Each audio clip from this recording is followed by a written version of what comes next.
Present time में Indian market में retro style वाली बाइक की डिमांड काफी ज्यादा है, जिसे फुलफिल करता है रॉयल एनफील्ड।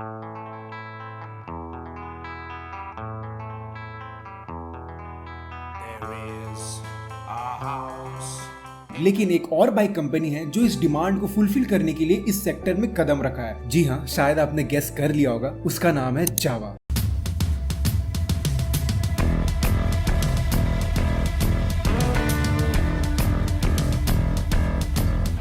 सिंगल सीट के साथ रेट्रो फील देने वाली बाइक जावा आज के यूथ में काफी ज्यादा पॉपुलर है। इसके रेट्रो लुक को देख के 90s के काफी लोगों को उनकी जवानी के दिन याद दिला रही है, क्योंकि लेट 90s में जावा और ESD काफी बड़े बड़े पिक्चरों में अपनी बाइक को शो करती थी, जिसका उस वक्त काफी ज्यादा क्रेज था। लेकिन इतना पॉपुलर होने के बावजूद आखिर ये बाइक कंपनी 20 से 30 सालों तक कहाँ थी और इसे फिर से इंडिया में कौन लेके आ रहा है? क्या ये कंपनी जावा फिर से कमबैक कर पाएगी और प्रीमियम सेगमेंट में धाक जमाए बैठे रॉयल एनफील्ड को तगड़ा कंपटीशन दे पाएगी? आइए जानते हैं आज के इस वीडियो में। तो कैसे हैं दोस्तों, मेरा नाम है कुणाल, आप देख रहे हैं इन्फिनिटी बाय एसिंग। Let's begin. अब आगे बढ़ने से पहले हमें महिंद्रा के टू व्हीलर मार्केट की कुछ हिस्ट्री जानने की जरूरत है। तो इसकी शुरुआत होती है 2008 से, जब महिंद्रा ग्रुप ने काइनेटिक ग्रुप को खरीद के टू व्हीलर सेगमेंट में अपनी शुरुआत की थी। और शुरुआत करने के कुछ साल बाद ही कम्यूटर बाइक सेगमेंट में दो बाइक लॉन्च की, सेंट्यूरो और पेंट्यूरो। महिंद्रा सेंचुरो में एंटी थेफ्ट और रिमोट आइडेंटिफिकेशन जैसे मॉडर्न फीचर्स दिए गए थे, और इसके साथ ही ये बाइक अपने सेगमेंट में सबसे ज्यादा सस्ती थी। लेकिन ये बाइक फ्यूल एफिशिएंसी और कुछ टेक्निकल इश्यूज के चलते मार्केट में ज्यादा पकड़ नहीं बना पाई और फ्लॉप हो गई। और वही 110 सीसी की महिंद्रा पेंटेरो की बात करें तो इसके साथ भी कुछ ऐसा ही हुआ था। खराब क्रेडिबिलिटी और कुछ टेक्निकल इश्यूज के चलते ये भी फ्लॉप हो गया। मुझे आज भी याद है, मैंने कुछ साल पहले मुंबईकर निखिल को महिंद्रा की बाइक महिंद्रा मूजो का रिव्यू करते हुए देखा था, जो कि मुझे पर्सनली काफी अच्छा लगा था एंड वो बाइक भी काफी अच्छा था। लेकिन अचानक से फिर महिंद्रा के ये सारे टू व्हीलर्स कहाँ गायब हो गए? आनंद महिंद्रा के मुताबिक इंडिया में कम्यूटर सेगमेंट में एंटर करना महिंद्रा ग्रुप की एक बहुत बड़ी भूल थी। और देखा जाए तो उनका ये कहना भी सही था, क्योंकि एक एक करके उनके कम्यूटर सेगमेंट के सारे व्हीकल्स फ्लॉप होते जा रहे थे। और ऐसा इसलिए क्योंकि society of Indian automobile manufacturers यानी कि SIAM की रिपोर्ट्स ये बताती है कि महिंद्रा की टू व्हीलर्स की सेगमेंट की सेल काफी ज्यादा गिर चुकी है। इतनी की साल 2018 में सिर्फ 4004 टू व्हीलर्स ही सेल हो पाई थी। लेकिन अब आप सोच रहे होंगे कि ये नंबर्स ठीक ही तो है, लेकिन दोस्तों ये नंबर्स इतनी खराब है कि 2018 में TVS ने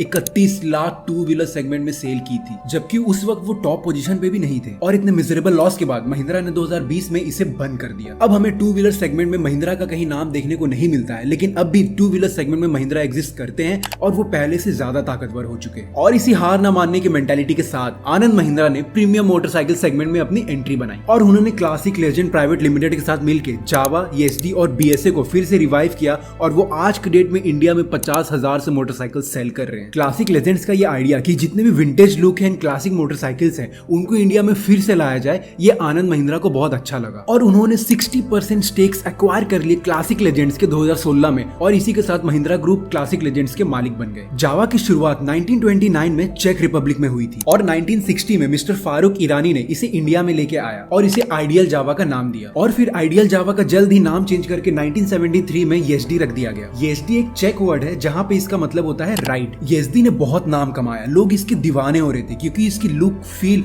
और टू स्ट्रोक इंजन काफी अलग फील देती थी। लेकिन अचानक 1996 में कंपनी को अपना प्रोडक्शन बंद करना पड़ा, और ऐसा इसलिए क्योंकि बाकी दुनिया की तरह ही इंडिया में जापानीज बाइक की क्रेज बढ़ते जा रही थी, क्योंकि वो फुल एफिशिएंसी और कॉस्ट इफेक्टिव थी। और 96 की बंद ये कंपनी 2018 में फिर से रिबर्थ हुई और महिंद्रा ने इस ब्रांड को इंडिया और बाकी ग्रोइंग एशियन कंट्री में सेल करने के राइट्स एक्वायर किए। और जब इंडिया में जावा का प्रोडक्शन शुरू हुआ तो उसमें महिंद्रा मोजो के इंजन लगाए गए। एक तरफ महिंद्रा ने जावा मोटर्स को एक क्लासिक लुक के साथ इंडिया में लॉन्च किया था, वहीं ESD बाइक में उनके टेक्स बिल्कुल अलग थे, जहां ESD के भी 3 मॉडल्स लॉन्च किए गए थे, स्क्रैम्बलर, एडवेंचर और टूरिंग बाइक। और फिर महिंद्रा ने इसे बस एशियन कंट्रीज तक ही नहीं, क्योंकि उनके पास BSA के फुल राइट्स हैं, तो वो UK और USA जैसे कंट्री पे भी इसे बेचने का सोच रहे हैं। मैं आपको बता दूं कि BSA एक ब्रिटिश ब्रांड है जो 1960s में बंद हो गया था, लेकिन आज के डेट में भी इस ब्रांड को इंटरनेशनली बहुत ज्यादा पसंद किया जाता है। और इन्हीं क्वालिटीज को मेंटेन करने के लिए महिंद्रा ने एक इटालियन फर्म के साथ हाथ मिला के BSA का 600 सीसी का सिंगल सिलेंडर इंजन के साथ एक बाइक लॉन्च किया। अगर आप जानते हैं कि ये बाइक कौन सी है तो आप हमें कमेंट करके जरूर बताना। महिंद्रा टू व्हीलर्स की जर्नी इंडिया में कुछ आसान नहीं रही। जहां एक बार में वो 4000 यूनिट सेल किया करते थे,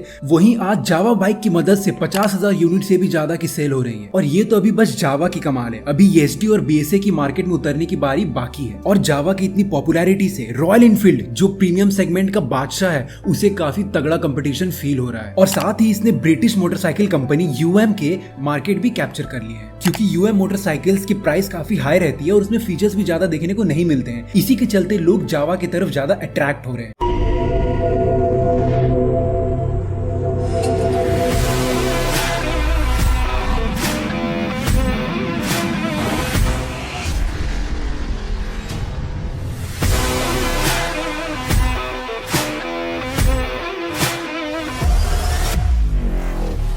1981 में रिलीज फिल्म चश्मे बद्दूर से यजदी बाइक को एक नया नाम काली घोड़ी भी मिला और पूरी भारत में ये काली घोड़ी के नाम से जाने जाने लगी। और राजदूत और रॉयल एनफील्ड जैसी बाइक भी यजदी के आगे कुछ काम नहीं कर पा रही थी। और फिर उस वक्त की एक कहावत जो शायद आपने भी सुनी होगी कि Rajdoot is for weak guys, Bullet is for macho man, but Yezdi is for every man. लेकिन कंपटीशन भी अब काफी टफ है। रॉयल एनफील्ड भी इस मामले में पीछे नहीं है। रॉयल एनफील्ड की 650 ट्विंस, कॉन्टिनेंटल GT 650 और इंटरसेप्टर 650 भी इंडियंस राइडर्स की काफी ज्यादा पसंदीदा बाइक्स हैं। तो दोस्तों, आपको क्या लगता है कि महिंद्रा की ये कमबैक प्रीमियम सेगमेंट में रॉयल एनफील्ड का मार्केट कैप्चर कर पाएगी? ये हमें कमेंट करके जरूर बताना। और अगर वीडियो अच्छा लगा हो तो लाइक जरूर करना, शेयर जरूर करना और सब्सक्राइब किए बगैर मत जाना। This is your host Kunal signing off.